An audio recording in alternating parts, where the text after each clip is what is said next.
My name is Hazel Whitmore.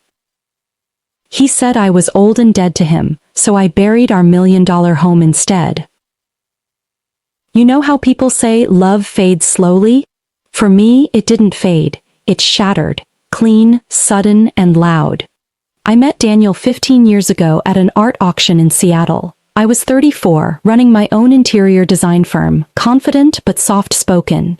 He was magnetic, the kind of man who filled a room with laughter and certainty. He'd been a real estate investor, young, hungry, already a millionaire.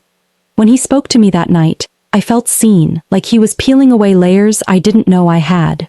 Our first year together felt cinematic: champagne breakfasts, renovation projects, spontaneous road trips where we'd pull over just to watch the rain roll down the windshield. I believed we were partners, building something that would last forever. We bought a house together, a sprawling craftsman-style home overlooking Lake Washington. Every inch of it had our fingerprints on it. I hand-picked the marble for the kitchen counters. He planted the magnolia trees by the driveway. It wasn't just a home, it was a monument to our shared dream. But time changes things, and people. I noticed the first cracks around our 10th anniversary. Daniel started dressing sharper, going out later, and using words like legacy and fresh energy. I laughed it off at first. Midlife crisis, I thought. Everyone gets one. But laughter became silence when he stopped including me in his plans. He'd brush me off when I tried to talk. Hazel, you worry too much, he'd say, eyes glued to his phone. Relax, enjoy what we've built. But I couldn't relax when what we built suddenly felt like it was slipping away, brick by emotional brick. I found a receipt one morning for a spa weekend booked under his name, and another woman's. The name was Lana. She was 31, a real estate agent he'd been working with. When I confronted him, he didn't even deny it. Hazel, he said, sighing like I was a child asking for too much. You've become comfortable, predictable. You don't inspire me anymore. I remember standing there barefoot on our marble floor, hearing my heart crack like glass. So that's it? You're leaving? He looked at me. Actually looked, for the first time in months. I'm not leaving, Hazel, he said, voice cold. You're just old and dead to me. You can keep the house if you want. I've moved on. He walked out with his leather duffel bag and a new cologne that didn't smell like him. That night, I sat on the living room floor, surrounded by the ghosts of our life, framed photos, shared mugs, the scent of magnolia still faint through the window. I didn't cry. I just froze, like my body couldn't decide if it should break or rebuild. Days passed, then weeks. The neighbors whispered. Lana moved into Daniel's downtown condo. They posted pictures, him in tailored suits, her in red dresses. Their smiles looked rehearsed. I tried to heal, but every inch of that house screamed his name. The hallway where he used to kiss me goodnight. The kitchen counter where he said he loved my old-fashioned coffee ritual. Even the sound of the front door creaking reminded me of his laughter. But one night, sitting in the garden under the magnolia trees, I realized something. He didn't just leave me, he left behind everything that had made him. That house wasn't just mine or his, it was ours. Every nail, every light fixture, every inch of polished wood carried both our fingerprints. So I decided, if he thought I was old and dead to him, then I'd let our home die too, not in fire or destruction, but in silence. I started small. I stopped the cleaning service. Let the dust settle on the piano he once played after dinner. Then, I canceled the gardener. The magnolia trees started to overgrow, their branches curling like secrets toward the house. Every weekend, I packed up pieces of our life. One photo frame, one crystal glass, one memory at a time, and took them to a local shelter or auction house. Quietly, without announcement. It wasn't about revenge at first. It was about letting go. But then, I got the email. Daniel's lawyer reached out. He wanted to reassess the property division, claiming the house's rising market value was a shared investment. He hadn't paid a dime toward it since he left, yet he wanted half the profit from a home he'd emotionally abandoned. That's when something inside me changed. I started planning, not with anger, but precision. The house would never be his again. I remember the night the plan began taking shape. It was late, the air outside smelled like wet earth, and I was sitting in my office surrounded by blueprints of the house we'd once built together. I ran my fingers over the lines of ink, every wall, every window, every corner we'd argued about. I realized I knew this home better than anyone ever would, and that knowledge was power. Daniel wanted value, money, proof that he'd won, but I wanted something quieter, deeper. I wanted him to feel the emptiness he'd left me with. So I started by removing the soul of the house. First, the art, the oil paintings we'd bought on our honeymoon in Santorini. Gone. Then, the chandeliers he bragged about to every dinner guest. Sold. The antique oak table his father had gifted us. Donated. Bit by bit, I stripped the house of everything that tied him to it. I left only what was mine before him. When Daniel came by unannounced a few weeks later, to check on things, he looked around and frowned. "Where's the art, Hazel? The table? The grand piano?" "Gone," I said, sipping my tea, unbothered. It was all clutter. He laughed, that smug laugh I used to love. "You really are losing it, huh? This place looks dead." I met his eyes. Exactly. He didn't get it then, but he would. I started landscaping differently.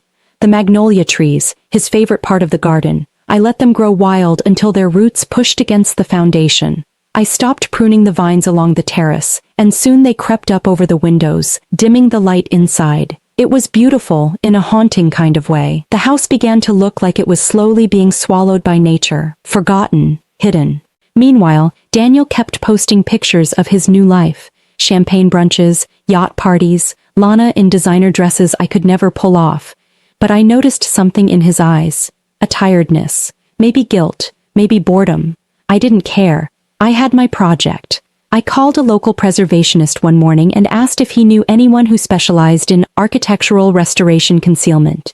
He gave me a name, a quiet man named Arthur, who worked with historical buildings. He helped design facades that disguised old structures from public view. When I told him what I wanted, he raised an eyebrow. "You want to bury your house?" I smiled. "Not bury it. Protect it. From the wrong kind of people." Arthur was the kind of man who didn't ask questions when paid well. For 3 months, we worked in silence. We installed weatherproof paneling that blended with the terrain, rerouted the water systems, sealed the basement with reinforced glass, and layered topsoil around the outer gardens. Slowly, deliberately, the house disappeared beneath a canopy of vines and earth. From the street, it looked abandoned, a relic. But inside, it was alive. My hidden masterpiece. Neighbors whispered. Some thought I'd lost my mind after the divorce. Others said I was renovating. The truth was somewhere in between. Then came Daniel's letter, written in that same confident, dismissive tone he'd always used when he thought he was right. "Hazel, the house has been undervalued. My lawyer advises me we should sell it before it depreciates further. I'll take care of the buyers. You just need to sign off." I stared at the letter for a long time. I could practically hear his voice, smooth, transactional, heartless. I didn't reply.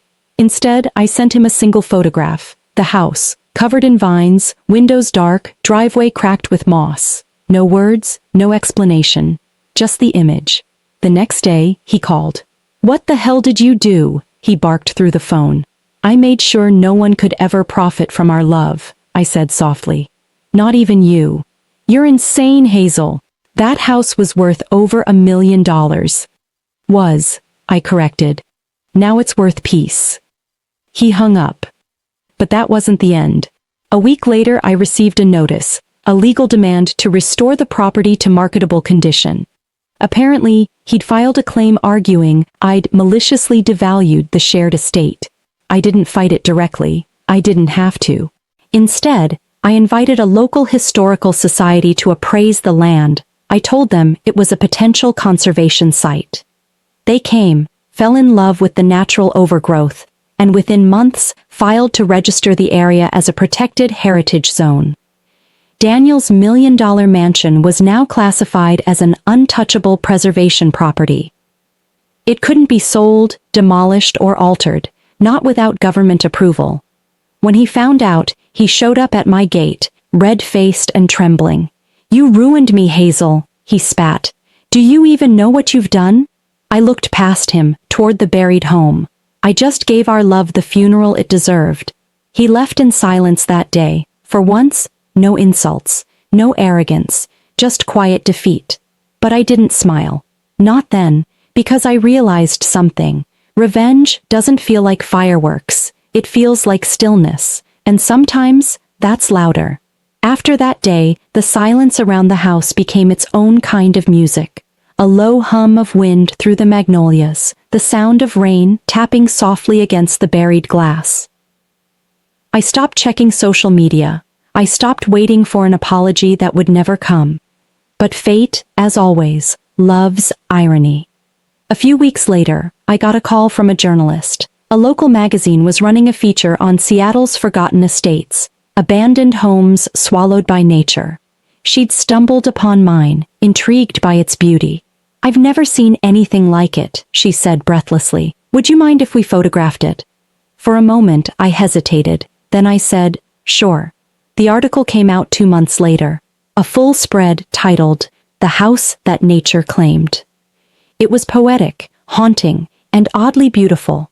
The photos captured everything I'd intended: a mansion cocooned in vines, windows glimmering faintly, like eyes half closed in eternal rest. And in the final paragraph, the journalist wrote, "The owner, who wished to remain anonymous, turned her grief into a living artwork, a sanctuary of silence, a place that no longer belongs to the world of vanity, but to time itself." The story went viral locally. Artists, photographers, even environmentalists started visiting the area, sketching and photographing from afar. The heritage label I'd secured earlier meant no one could touch it. And Daniel? He called me again. This time, his tone was different, almost pleading. "Hazel," he said quietly, "people are saying the house is legendary now. They're calling it your masterpiece." I didn't reply. "I made a mistake," he continued. "I was stupid, arrogant. I thought—" "Daniel," I interrupted, "don't rewrite history. You didn't lose a house. You lost me." There was a pause, long, heavy, then a soft exhale. "I see that now," he said. "But you didn't have to bury everything." "Didn't I?" I asked. "You buried me long before I buried the house." He didn't call again. After that, I moved into a small cottage near the coast, just enough space for me, a dog I adopted named Clementine, and my quiet mornings with coffee. But sometimes, when the fog rolls in from the water, I think about that house, the way it sleeps beneath the magnolias, undisturbed, untouched. It became more than revenge. It became art, a monument to endings. One evening, as I was walking Clementine, I passed a gallery downtown. Through the glass, I saw a familiar image framed on the wall. My house, covered in vines, light catching the curve of its old windows.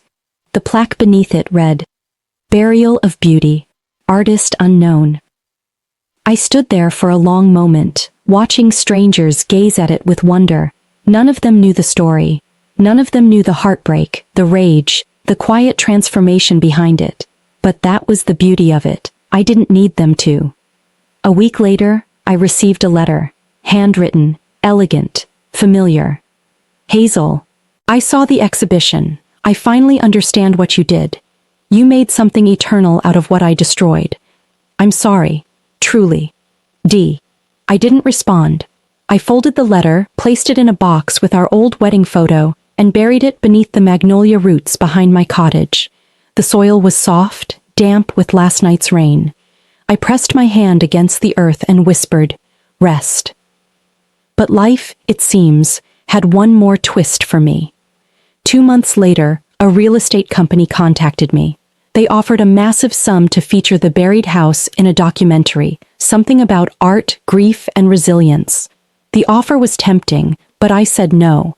Because that place isn't a brand, it's a secret, a heartbeat frozen in time. Daniel's world moved on, I'm sure. Maybe he married Lana, maybe he didn't. Maybe he still drives past the old property sometimes, wondering if I live there. I don't. But I like to imagine the look on his face every time he sees it, the empire he once owned, reclaimed by silence and soil.